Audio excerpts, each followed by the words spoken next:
이번 한 주간 동안에 우리 감사에 대한 감사 저녁 기도의 시간 가졌고 불교자들 돌아가면서 이런 말씀을 나누었습니다. 그때 제가 전했던 말씀이기도 한데 우리 학생들에게 함께 이 감사에 대한 설교로 함께 말씀의 은혜를 나누고자 합니다. 누가복음 17장 11절과 19절의 말씀을 가지고 감사는 표현할 때 완전해진다 라는 제목으로 함께 말씀을 보도록 하겠습니다. 여러분 누가복음 15장과 17장의 말씀을 좀 함께 보려고 하는데요. 여러분 누가복음 15장에 가면 여러분 어떤 말씀이 나오는지 혹시 알고 계세요?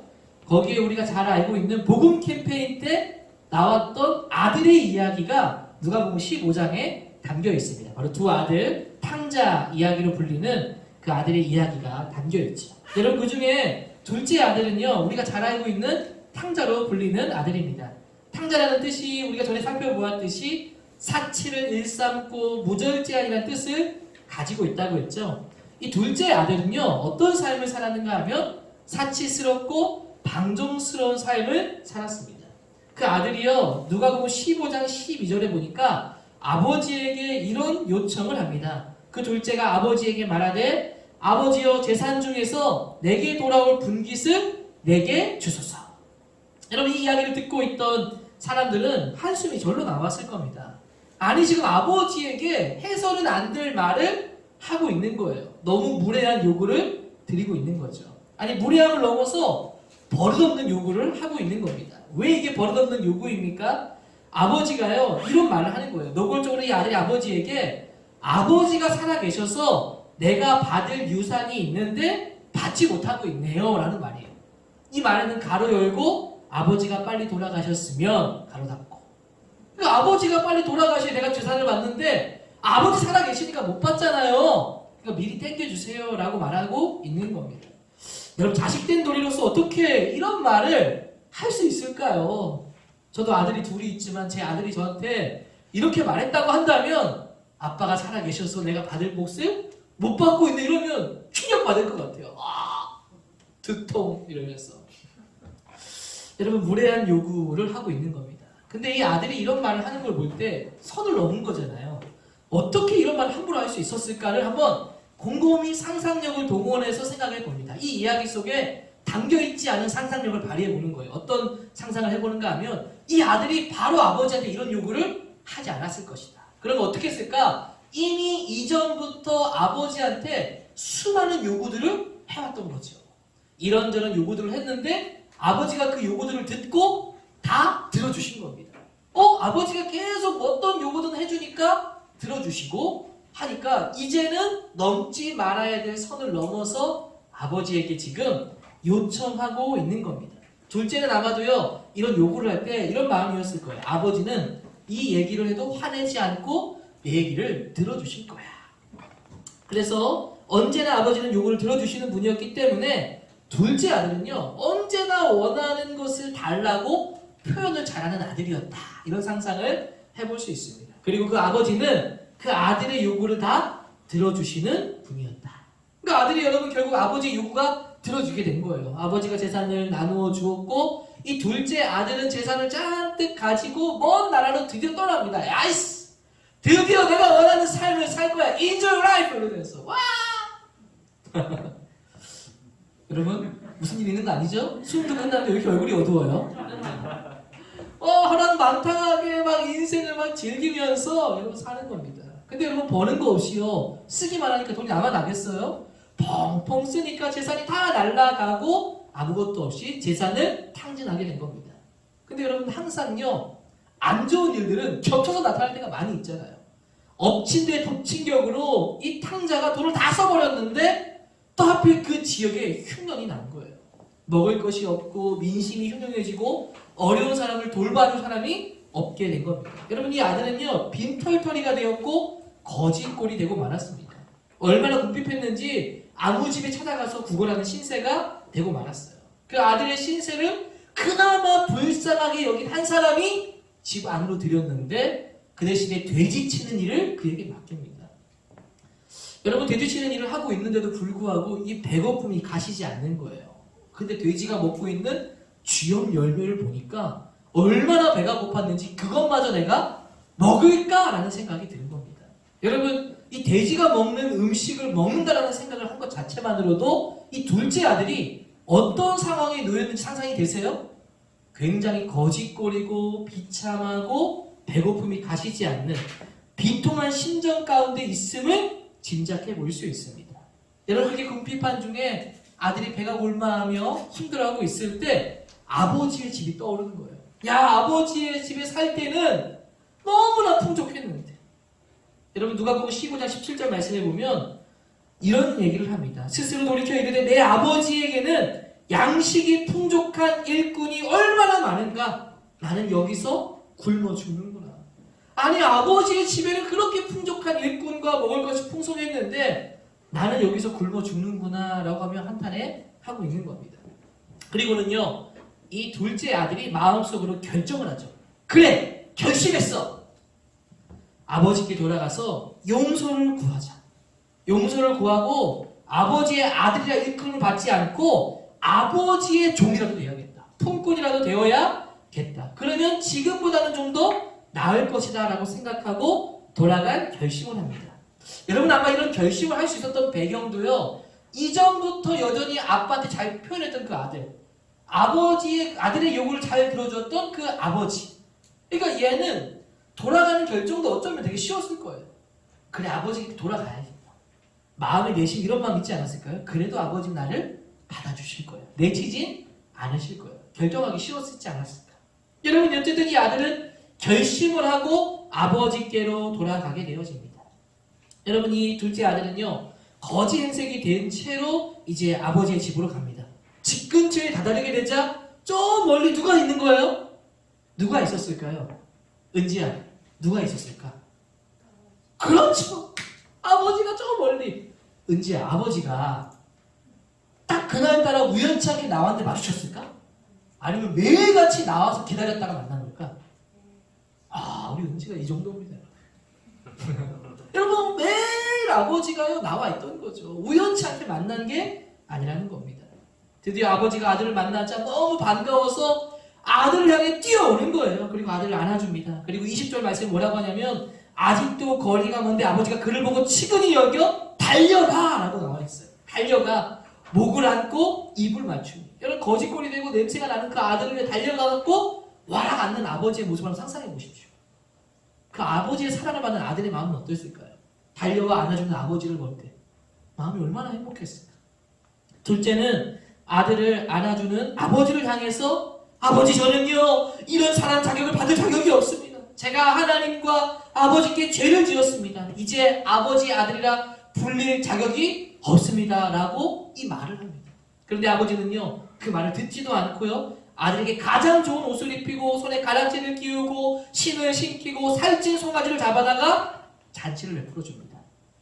22절부터 24절에 아버지는 종들에게 제일 좋은 옷을 내어다가 입히고 손에 가락지를 끼우고 발에 신을 신기라, 그리고 살찐 송아지를 끌어다가 잡으라, 우리가 먹고 즐기자.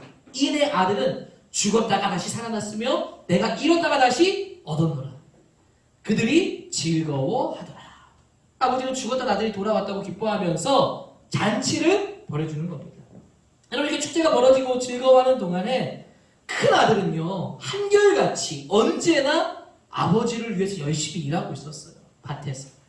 첫째 아들이, 아버지가 참 이것도 놀라워요. 나는 이 큰 아들이 이제 주제가 돌아왔으면 첫째를 불러내서 얼른 오랄 것 같은데 성경에 보면 첫째가 일을 마치고 집으로 돌아오는 길에라고 나와요.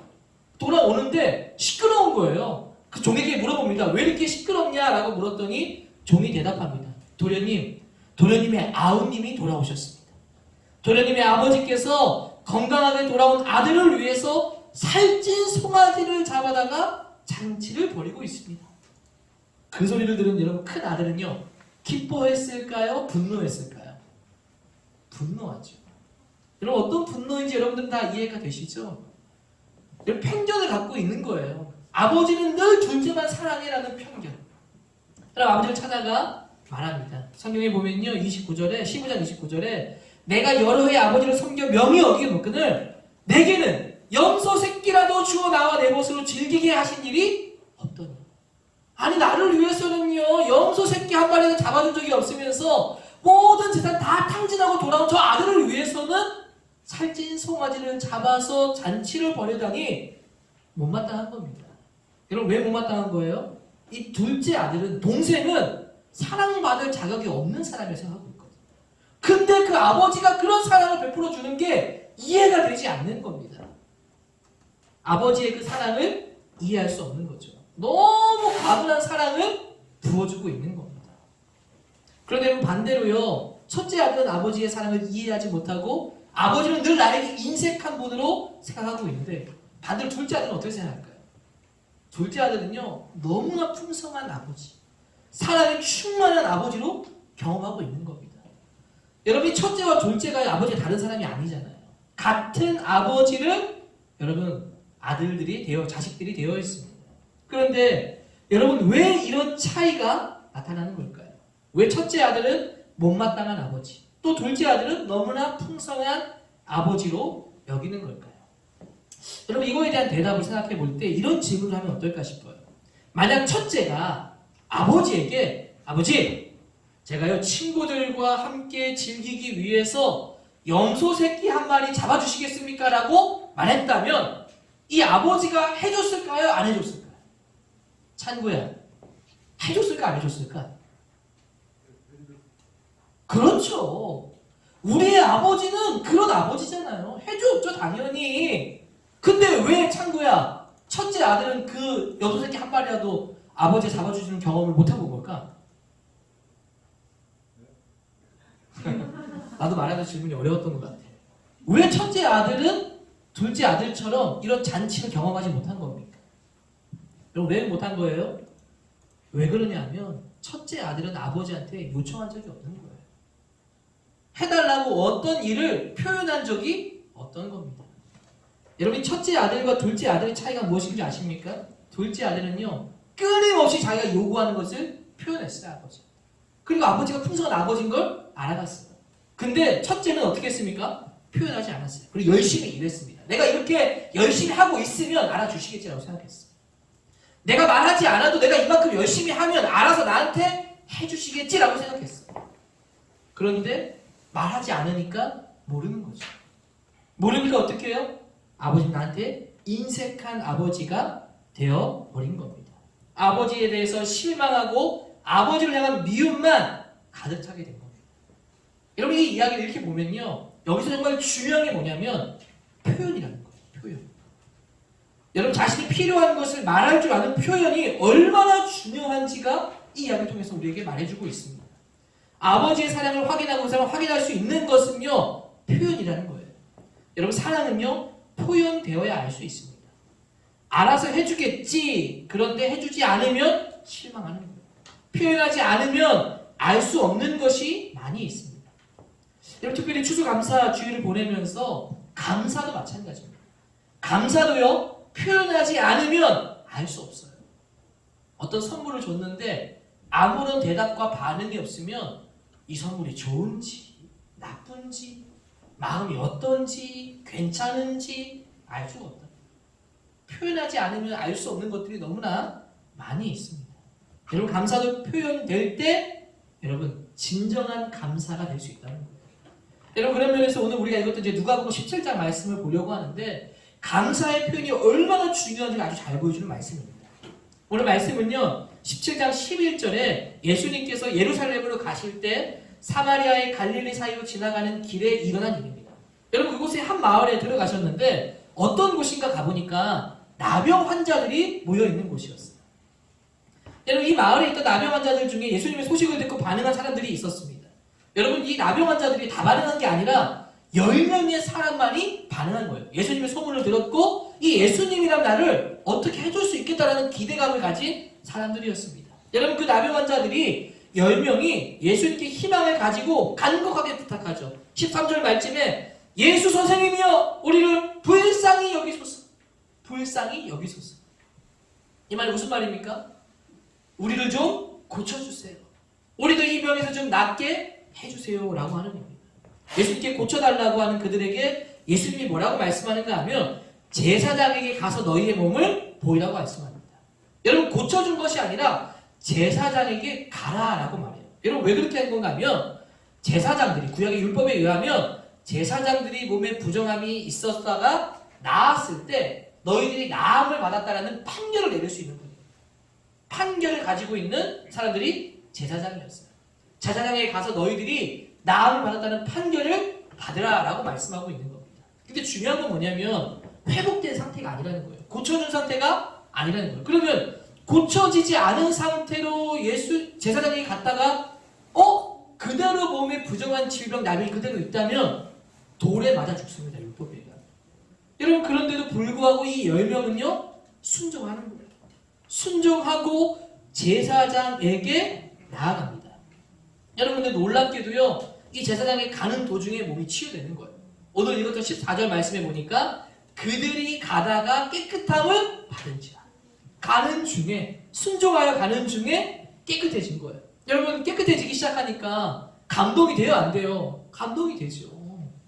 여러분 정말요 내 마음에 정말 해결될 수 없는 문제가 있었는데 이건 이미 결정되어진 거예요. 더 이상 기도해도 뭐가 이루어지지 않는 걸로 확정을 받았어요. 근데 그게 해결된 거예요. 여러분 감격되지 않을까요? 이 나병이라는 게 나을 수 없다라고 이미 확정을 받았던 사람들입니다. 그런데 이게 나음 받았으니까 얼마나 감격스러운 순간입니까? 건강한 피부를 갖기를 원했는데 소원이 이루어진 거예요. 여러분 이후의 기록을 보니까 10명이 다 고침을 받았습니다. 그런데 그 중에 단 한 사람만이 자신의 나음을 보고 제사장에게 가는 것이 아니라 예수님께 나아오게 되는 걸 보게 됩니다. 여러분 9명은요 빨리 제사장에 가서 깨끗한 판정을 받고 가족이 있는 사람은 가족의 품으로 삶의 자리로 빨리 가고 싶었을 겁니다. 이들에게서 고쳐주신 예수님은 이제요 필요 없는 분이 된 거예요. 여러분 이게 무슨 신앙인지 아세요? 기복신앙입니다. 끊임없이 막 잘 되게 해달라고 기도해서 뭔가 돼! 그럼 하나님은 없는 사람이에요. 아싸 내가 해냈다라고 생각하고 살아가는 모습. 여러분 전형적인 기복신앙의 모습. 이제 예수님은 필요 없게 됐고 유일하게 단 한 사람만이 예수님께 찾아와 감사를 표현합니다. 오늘 이것도 16절 말씀 한번 보시겠어요? 예수의 발 아래 엎드려 감사하니 그는 사마리아 사람이다. 여러분 이방 사람이 사마리아 사람만이 와서 감사를 표현한 거예요. 이렇게 감사를 표현하자 예수님께서 말씀합니다. 야 10사람이 깨끗함을 받지 않았느냐? 그런데 9은 어디 있느냐? 왜 이 이방인 외에는 하나님께 영광을 돌리러 온 자가 없느냐? 그렇게 말씀하시더니 그에게 말씀합니다. 여러분 19절 말씀 같이 한번 읽어볼까요? 19절입니다. 시작. 그에게 이르시되 일어나 가라 내 믿음이 너를 구원하였느니라. 다시 한번 19절 한번 같이 읽어보겠습니다. 시작. 그에게 이르시되 일어나 가라 내 믿음이 너를 구원하였느니라. 아멘. 여러분 이 말씀을 읽으니까 놀랍지 않나요? 여러분 지금요 감사를 표현한 그 나병 환자였던 사마리아 사람에게 뭐라고 말하는가 하면 내 믿음이 너를 구원하였느니라. 여러분 여기서요 구원받았다고 말하고 있는 거예요. 신앙을 고백해야 구원을 받는 것인데 감사를 표현하니 구원받았다고 말하고 있는 겁니다. 여기서 알 수 있는 게 뭔지 아십니까? 이 감사는요 신앙의 고백이라는 거예요. 신앙의 고백으로 이 예수님께서 받으신 겁니다. 여러분 여기서 말하는 이 구원은 단지 육신의 질병을 나은 걸 말하지 않습니다. 육신의 질병을 나은 건요 같이 고침을 받았던 9명도 동일하게 받은 거예요. 이 한 명이 받았던 이 구원이라는 건요 어떤 구원입니까? 하나님의 백성이 되었다는 거예요. 너도 이제 하나님의 자녀된 백성이 되었다라는 표현입니다. 결국 이 감사를 표현함으로 구원에 이르는 은혜를 누리게 되었다는 겁니다. 신앙의 고백으로 받았다는 거죠. 여러분 감사는요 신앙 고백입니다. 감사는 곧 우리의 믿음을 드러내는 겁니다. 그래서 여러분 감사하지 못할 상황일 때 하나님을 원망하면 어떻습니까? 우리의 믿음이 연약하다는 거죠. 근데 그렇지 못한 상황에도 감사하면 우리의 믿음이 어떤지를 보여주는 겁니다. 그리고 이것이 신앙의 고백이 되는 것이죠. 10사람이 고침을 받았는데 단 한 사람만이 감사를 고백함으로 하나님의 자녀가 되는 은혜를 누리게 되었습니다. 여러분 이 차이가 어디에서 나오는 겁니까? 와서 감사를 표현한 자에게 주어지는 은혜였다는 겁니다. 여러분 9명도 고침을 받았으니까 감사하지 않았을까요? 그런데 더 큰 은혜를 누릴 수 없었습니다. 왜요? 감사를 표현하지 않았기 때문이라는 겁니다. 예수님께 자신의 믿음의 신앙 고백을 드리지 않은 것이죠. 여러분 중요한 게 뭐냐면 이 이야기 속에서도 중요한 이야기는 표현되어지는 것이 얼마나 중요한지를 이야기해 줍니다. 앞서 봤던 누가복음 15장의 아버지 사랑을 표현하였기 때문에 풍성한 아버지 사랑을 경험했고, 오늘 누가복음 17장 속에 사마리아 사람만이 감사를 표현했기 때문에 하나님의 자녀가 되는 은혜를 여러분 누린 것입니다. 결국 중요한 게 무엇입니까? 표현되어야 한다는 거예요. 표현되어야만 감사의 능력이 나타난다는 겁니다. 그리고 사람은 연약하기 때문에 표현하지 않으면 모를 수 있어요. 그리고 감사는 신앙의 고백이기 때문에 하나님께 반드시 우리가 표현하고 고백해야 한다는 겁니다. 오늘 말씀을 통해서 여러분들이 감사를 표현하는 사람이 되기를 주의 이름으로 축복합니다. 아멘. 아멘. 여러분 오늘 말씀을 통해서 감사가 표현이 얼마나 중요한지를 알게 됐어요. 그러면 여러분들은 얼마나 많은 감사를 표현하면서 살고 있습니까? 감사를 잘 표현합니까? 여러분 우리 교회에서 수련회나 성탄에 선물 택배로 계속 한동안 보냈어요. 여러분 그 보낼 때 감사합니다라고 보내온 친구들 가끔 있습니다. 근데 사진까지 찍어서 보내올 때도 있어요. 여러분 이렇게 능력이 나타나는 거예요. 모두를 살려내는 감사가 되는 겁니다. 제가 그걸 받으면요 우리 교사들에게도 같이 공유합니다. 이렇게 학생들이 감사하다고 연락이 왔네요. 우리의 수고가 헛되지 않은 것 같습니다. 여러분 어떤 걸 받거나 어떤 걸 할 때 이런 표현들이 정말 중요하다. 얼마나 여러분은 표현하고 계십니까? 이런 표현은요 힘이 있다는 거예요. 은혜와 위로가 생겨납니다. 특별히 여러분 제가요 감사에 대해서 표현하는 거 중요한데 한 가지 권면드리고 싶은 것이 있는데, 감사를 그냥 말로만 감사합니다라고 하는 것이 아니라 감사를 표현할 때는 꼭 구체적으로 표현하게 되기를 바랍니다. 여러분 감사는요 구체적으로 표현할 때 진심이 전달됩니다. 그냥 고마워, 감사해 이런 걸로는요 잘 전달이 안 돼요. 근데 구체적으로 내가 내 말로 표현하기 시작할 때 감사는요 진심이 느껴지고 기쁨이 됩니다. 저는요 저희 아들한테요 늘 그래요. 아빠 고마워, 아빠 고마워 이런 얘기해요. 그럼 제가 꼭 묻습니다. 뭐가 고마운데? 뭐가? 이래요 저희 아들이. 아빠가 화내고 내가 화내고 짜증내도 받아주고 내 마음을 잘 이해해 주셔서 고마워 이래요. 들으면 감동이 돼요. 근데 말하는 그 아이 자신도요 느낍니다. 무엇이 감사한지를 깨닫게 됩니다. 여러분 거기에 공감이 일어나는 거고요. 진심이 느껴지고 진짜 감사의 능력이 나타나게 되는 거예요. 여러분 기도할 때도요. 하나님 감사합니다. 이런 기도보다도요. 하나님 내가요 어렵고 힘들었는데 누굴 용서하지 못했는데 용서할 수 있는 능력을 주셔서 내가 드디어 그 친구에게 용서해드리는 마음을 갖게 하셨어요. 하나님 너무 감사합니다. 여러분 이럴 때 기도도 은혜가 깊어지는 거예요. 구체적으로 기도할 때, 구체적으로 감사를 표현할 때 여러분 정말 능력이 나타나게 되는 겁니다. 여러분 교사분들이 여러분 섬길 때도요 카톡 같은 거 할 때 제일 힘든 게 뭐냐 물어보니까요 답장이 잘 없어요 이런 얘기 많이 하세요. 여러분 답장 하나도요 표현이에요. 그게 우리를 살리는 공동체 능력이 됩니다. 그런 것들을 표현할 수 있어야 돼요. 감사합니다, 고맙습니다, 왜 그런지 여러분 이런 것들을 할 수 있게 되는 거예요. 저는 제가 설교 마치고도 메일을 한번 받은 적이 있다고 했는데 그 생각이 났습니다. 목사님 설교를 들었는데 그동안 기다림에 대한 설교를 했을 때 제가 그때 1년의 시간을 버린 것처럼 느껴졌는데 목사님 말씀 듣고 나서 보니까 그 시간도 하나님께서 나를 준비하는 시간이라고 깨닫게 하시네요. 목사님 말씀 감사합니다 할 때 은혜가 있는 거죠. 여러분 감사는요 표현할 때 사람의 마음을 움직이고 감동을 줍니다. 구체적인 감사는 우리에게 힘이 되어집니다. 여러분 감사를 표현하되 구체적으로 표현한 여러분 되기를 주의 이름으로 축복합니다. 특별히 제가 설교 준비하면서 구체적인 감사가 뭐가 있을까 자료를 찾다가 여러분 김동호라는 목사님이 계세요. 그분이요 유명한 목사님인데 은퇴하시고 암에 걸리셨어요. 그래서 암 환자들을 위해서 수련회를 개최해가지고 수련회를 하는데 이 암 환자들 마음속에 드는 것 중에 가장 힘든 게 뭐냐면 이런 마음이래요. 뭐 여러 가지가 있는데 그 중에 하나 그 목사님이 설교하면서 제가 잠깐 듣게 됐는데 왜 하필 나입니까? 아니 암 환자 왜 하필 나예요? 왜 많고 많은 사람 중에 왜 하필 내가 걸린 겁니까? 이런 생각이 들었대요. 근데 이 생각을 다 공감하고 있다는 겁니다. 근데 이 문제가요 그분은 너무 쉽게 해결되었다는 겁니다.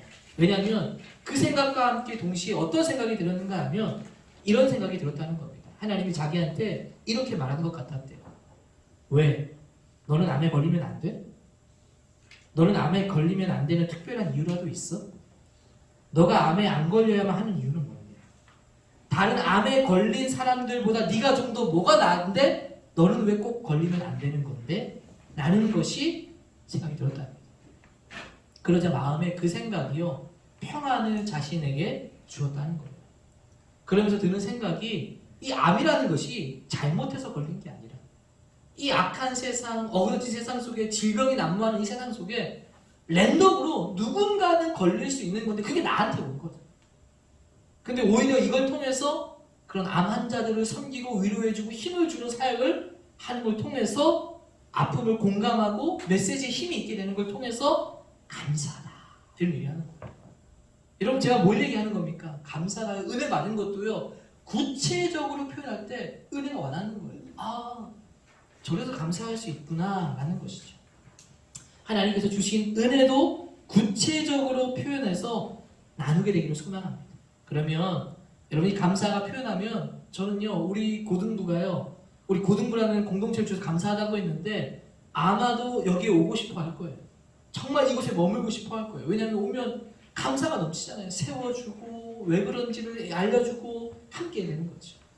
오늘 말씀을 통해서 여러분들이요 감사를 표현하게 되기를 축복합니다. 아멘. 무엇보다 구체적으로 표현함을 통해서 정말 하나님의 위로와 평안과 은혜를 누리게 되는 우리 공동체가 되기를 주의 이름으로 축복합니다. 우리 같이 한번 말씀을 좀 기억하면서 함께 기도하면 좋겠습니다.